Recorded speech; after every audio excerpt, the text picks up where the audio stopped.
Welcome to Trainwreck Marriage. I'm Dave Touchton. And I'm Susan Touchton. Hey, we're coming to you today. Life's been crazy for us, and it really is. We missed last week due to a family event that it was it's something we couldn't get around. We really mentally weren't really prepared or willing to come on due to what was happening in our life. So, welcome to our crazy life because it does.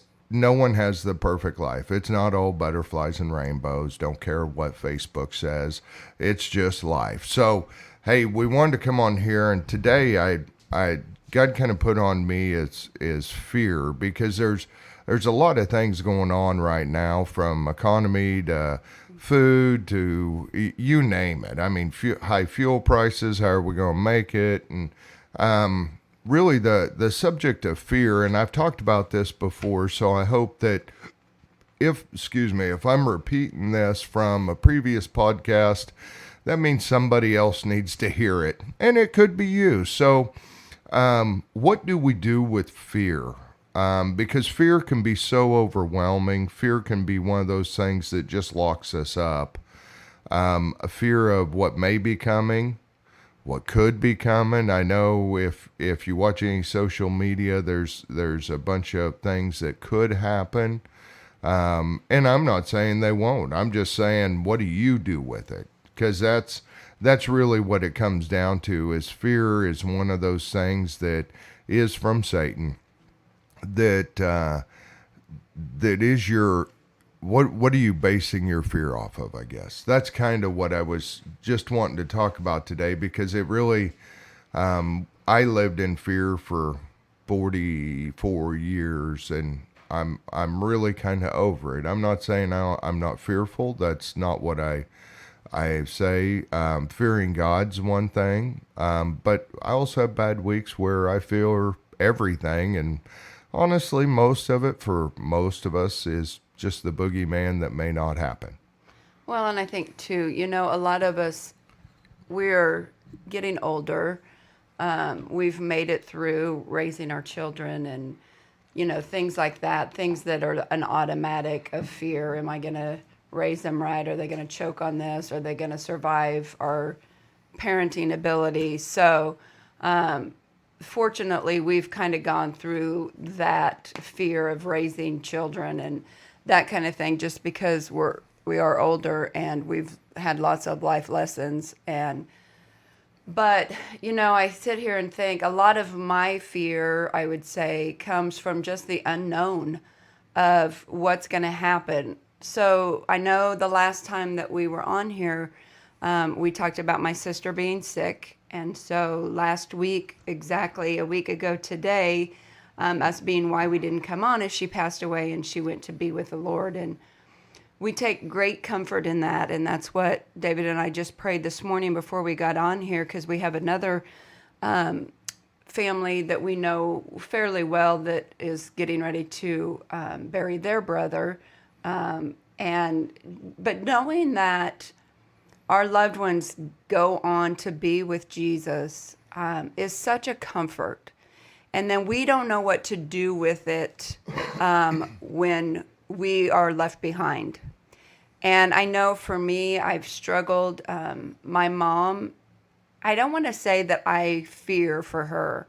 I'm highly concerned because she's buried now 3 children and her husband and her brother. And so there's just a lot that I am concerned for her for. I don't want to call it fear, because I don't fear for her life. I don't fear that she's going to be with Jesus. I don't fear that she's going to die or that this is going to do her in or whatever, but just concern that her little heart is broken and there's nothing that I can do to fix it.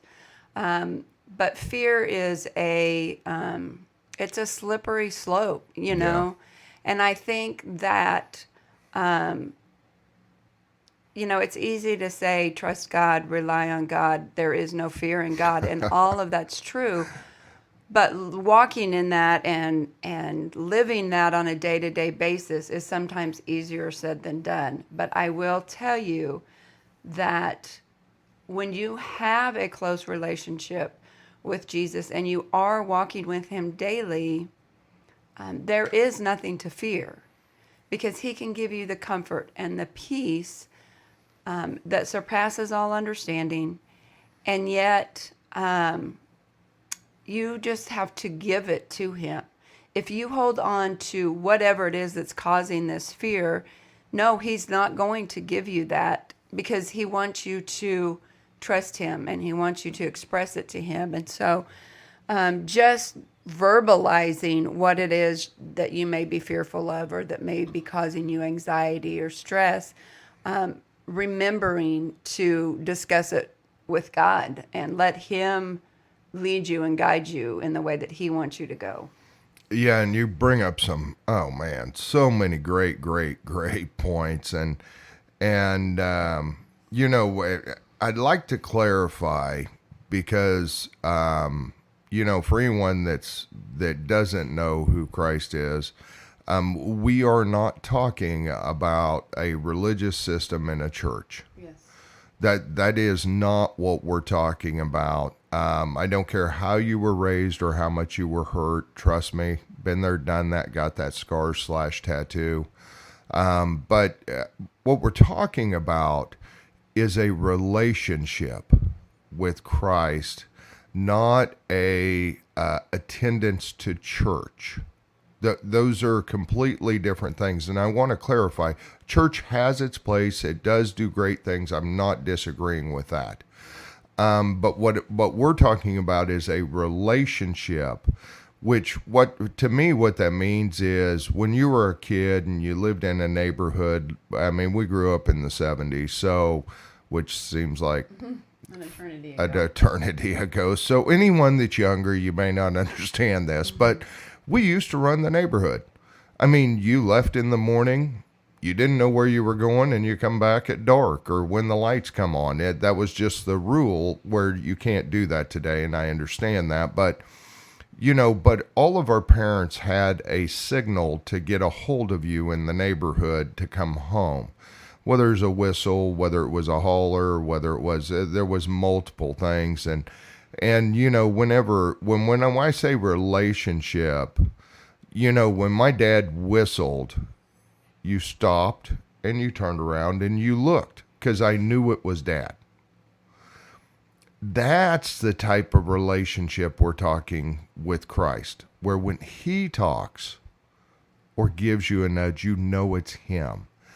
And again, I'm not talking down on churches, but the church can't save you. Correct. No one in the church can save you. Yes. Only Christ can. So anyway, I wanted to clarify that because that gets a little muddy when you start involving religion and who and where and what denomination and what okay, I'm not talking about any of that. That's kind of the next conversation, but start asking questions, I guess. Well, and okay, so how do you hear God? You don't hear an audible voice of him saying, Do this. do this, walk in this way. But like David says, there's a gentle nudge, or there's a thought that comes into your head that won't go away. Reading his word, we've heard the Bible described as a love letter from Jesus to us. And that's true. There's so many great things in God's word that can lead you and direct you. And he will, I have found that when I go to God's word and I ask him to reveal to me what I need to see or hear, and I use quotations on hear, in his word, then inevitably he shows me something that I either haven't seen before, or he shows it to me in a different way than I maybe have read it before. And so God's word is the best possible tool that you can use in order to hear from God. And again, I use hear in quotations. But if you're, having a conversation with God is being thankful to him and telling him how much you appreciate the blessings that he has given you. Because no matter how bad life seems, there's always blessings.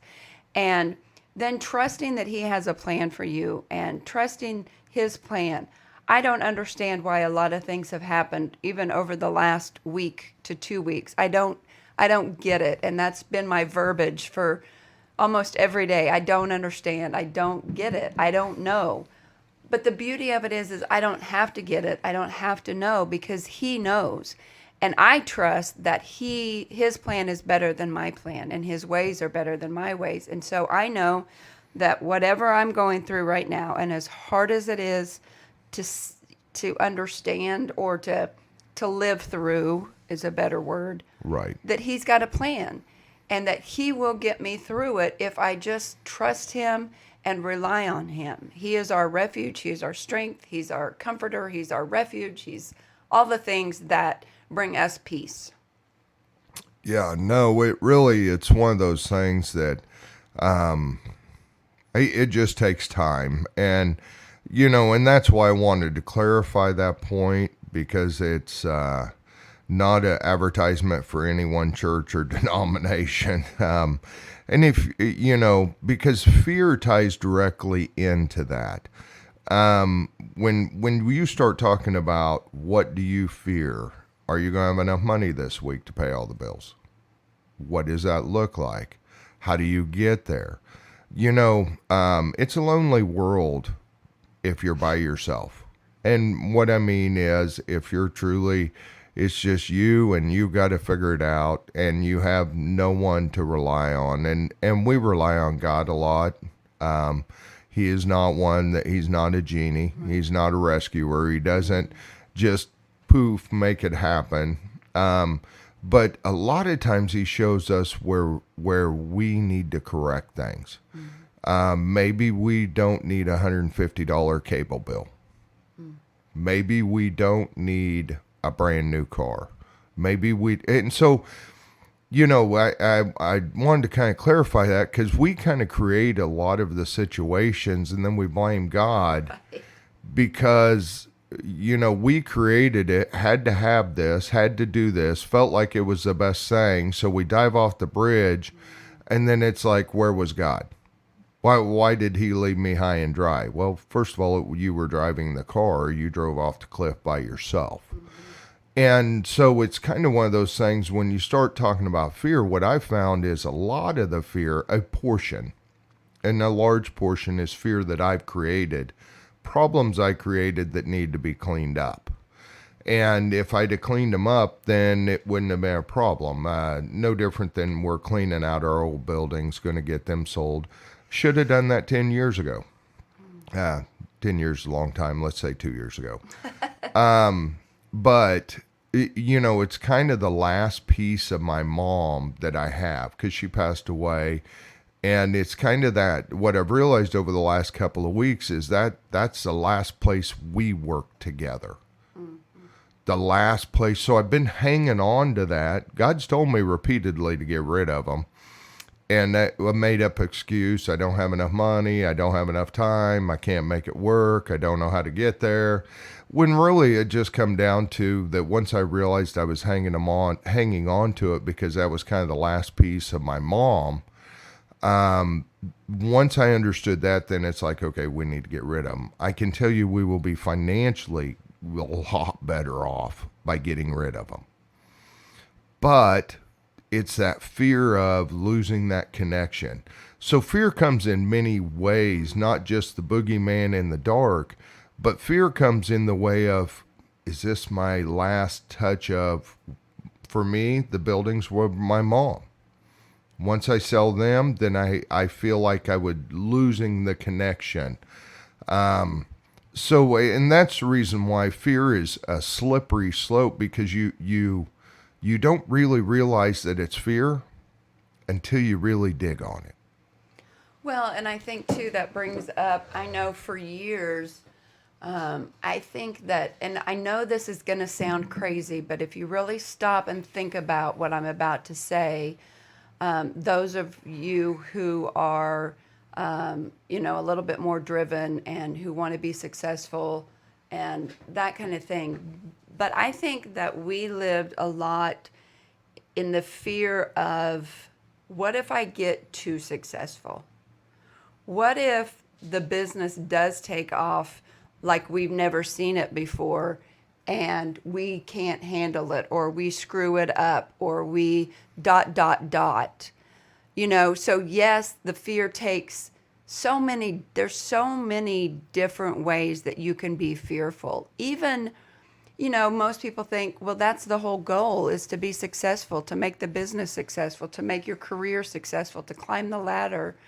But I have talked to several people and again, know of, us for one, that I think that we chose not to make some significant changes or take some significant steps because there was that in the back of our minds, that little fear of, what if you do make it? Right. Which that makes no sense.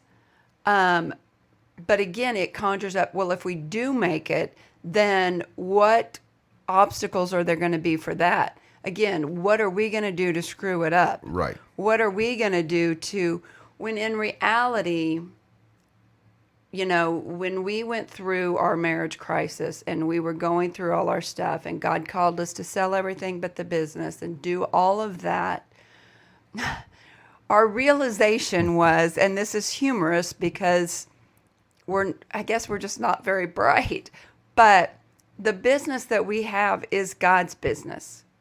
And we are just the managers of it. And Right. sometimes that is very difficult for us to remember and comprehend. He has given us what we need in order to sustain the business. And he has not given us any more than what we can handle, what I feel like we can handle, or what he knows we can handle. Right. We think we can give more. I want enough money to pay all the bills off. Well, he gives us enough just for each day to maybe meet the one bill that we have to pay Right. that particular day. And so, like David said, there's so many different fingers to fear that you just have to recognize that you can't control it or handle it on your own. That without God, because he is the opposite of fear. And so he's the one that you need to go to and rely on. Yeah, and this isn't a huge fear problem for me, but I know it is for a lot of people. It is some to me, but not only specific people, but is the fear of hurting their feelings, letting them down, fear. I don't know what you're talking about. I happen to know somebody very closely that kind of, but I mean, I deal with that to a point, and it's usually specific people, but as she was saying, fear of, well, what if it grows too much? Well, what if you are like in our situation where we've own a company? In the past, we've had people there that shouldn't have been there, and we knew that. But out of fear of, what are we going to do? What are they going to think? How are we going to make it? What if we hurt their feelings? Well, if we hurt their feelings? I mean, it just kind of goes all over the board. So when you start talking about fear is one of those things that's ingrained in almost every little detail if you're willing to look at it. Mm-hmm. And, that's really where you get to the point of, once you cross that and start conquering it, you need to understand with fear, 90% of it or more, maybe 99.9%, I'm kind of making this up, so don't document this and report it, but never happens. Or it's a bad situation that lasts for half a day. So when you look at a lifetime, is it worth walking through the fear this moment and deal with it for half a day to have a year's worth of direction and joy? I mean, it's really, I can see the repercussions in our past, even in our relationship. I mean, really, I can see them in every situation where fear overrode we didn't want to go through the pain of dealing with it. What if they never talk to me again? What if they, blah, blah, blah. It really, I think that ties in relationship wise greatly, because fear is, we don't want to go through the pain. Well, and a lot of fear comes from the conversations that we have in our head. Right. Especially when I didn't communicate in our marriage, it was because of the conversation that I had already had in my head of how our conversation was going to go and how David was going to react to whatever it is I had to tell him. And I would be willing to say 9 times out of 10, it went completely different than I had had in my head. And the fear, if I had the conversation, Right. let me preface at that, because a lot of times I just chose not to have the conversation because of the fear that overrode whatever I was going to have to talk to him about. But 9 times out of 10, if I chose to move forward in the conversation, it went completely different and better than the conversation that I'd had in my head and the fear that was holding me back from having the crucial conversation. Well, and I know, and a lot of it was truly legitimate due to the way I was in the past. And so what I tell people now is when there's something going on, try to find the truth in it, which is hard because emotions are tied into it. But if you can really get down to the truth, then what I found to be true, just like Susan said, explaining it in a different way, when you need to deal with something, you reach back in your past and you grab the emotions from a previous conversation, you bring them into this, and it's like, well, last time it didn't work out well, so I'm not going to do it again. And that is true a lot of times. I'm not disagreeing with that, but it's either live miserable or deal with it. And that's where, even for us in different situations, whether it be business or personal, we've chose to take the emotions from the past, a bad experience, this didn't work. I can think of a few things I took on company-wise to grow, and they failed. So sometimes it's like, well, what if this fails? What if this doesn't work? And I think pointing it back to God, and the thing is, it's like, God, give me some direction here. Give me some wisdom on what we need to do from here. Because the thing is, our emotions from the past predict a lot of where we go today. And the quicker you realize that, then the quicker you realize that, okay, this is a different day. This isn't the same day we were on when ... happened. And I'm here to tell you, it could have happened 30 years ago and you still have the feelings of that situation. And so I think it's one of those things, some of a failure, instead of learning from it, I know in my past, I've used it as an anchor. Not a thing to learn and go, okay, we don't want to do that again. That was a bad decision looking back. But what can we learn from it? It was more, locks you up. Now you don't know where to go. Well, and if I think if it, and I'm speaking this to myself as well as whoever's listening and needs to hear it, I think if we're carrying something from 30, 20, 10, 5 years ago, then I think the place that we need to go is to ask God to heal us from whatever that is. Because if we're hanging on to it for that long, then it has left a really deep hurt or scar. And we need to ask God's healing to remove that from us, because that's something that's holding us back from having the life that He designed us to have. Yeah, most definitely. And the thing is, I mean, God will show you if you're willing to look. The problem is, a lot of it is tied back to you personally. It's really what you got to deal with, not what God's got to deal with. And I think back of examples of, our marriage is a great example of God change her. Well, God needed to change me. He didn't need to change her. I'm not saying she was perfect and there wasn't things he needed to work on with her as she rolls her eyes. I was pretty close. Yeah.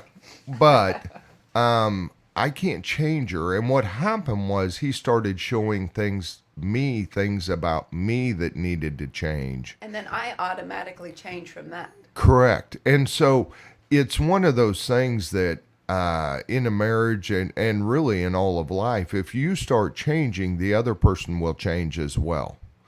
And logically, it makes no sense. But in a marriage context, I've been using this a lot. So, and you may have already used it 20 times, but I'm going to use it again. Your spouse is a mirror. If things are not going well, they're reflecting off of you. If you're the husband, are you serving your wife? Jesus was a servant leader, and that's what we're called to be. So are you serving her? What does that look like? But I can tell you, through a lot of people we know, it can just as easy be the wife that's controlling and overbearing as it can be the husband. Because the thing is, it's not a specific gender. It's more of what you've been through. So I'm not getting on to guys. I'm saying in general in your relationship, it's one of those things that if you're the one that has a controlling spouse, I can tell you based off me being one, you need to give them truth. Conflict creates change, and change may be bad. I'm not saying it won't be, but I'm saying if you don't say anything, it won't get any better. That I can promise you, because being the one that needed to be in control, it was through Susan saying, "I'm done,"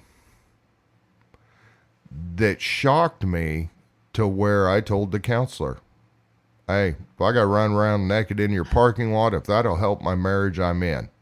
I didn't know what that meant, but I truly didn't want to see my marriage disappear, but I didn't know what to do. So it's, when you start talking about fear, it does get overwhelming. Yeah, and I would just, there's a song out there that it's called "Fear is a Liar," and that's kind of where I want to end my portion of it. At least is fear is a liar. It tells you, fear is what tells us that we're not good enough, that we don't matter, that you'll never measure up, or whatever words fear tells you. But it's fear, and it's a liar. Yeah. Well, and I've got tattooed on my arm, "I'm no longer a slave to fear. I am a child of God." Mm-hmm. And the reason why I have that is sometimes fear gets overwhelming to me. In different situations. Some places I really feel like I've kind of conquered a lot of it, but in other places I'm just starting. So it's definitely a journey more than a destination. Yeah. Yeah. And it's across your whole life, and my thing is, you got to start somewhere. If you don't do something different, then it's going to continue being the same. And that's really, for me, is you've got to at least acknowledge, first of all, that it is fear. That's actually the largest hurdle, is understanding that you truly fear it. Then what do you do with it? That's where you've got to start saying, okay, it is fear. It's not truth. Because if you don't make that acknowledgement, then fear becomes truth. Mm. And then it's completely overwhelming and there's no way out. So, really for today, I really would like want to leave with you, define if it's fear that's driving whatever the situation is. Is it fear? Or is it truth? And that is a tough thing to divide. So, hey, we hope you have a good week. we really would love for you to share this with somebody, and if it's helped you, let us know, because we really do this to help other people. But honestly, it helps us a lot just to be able to talk it through. Hey, have a great week.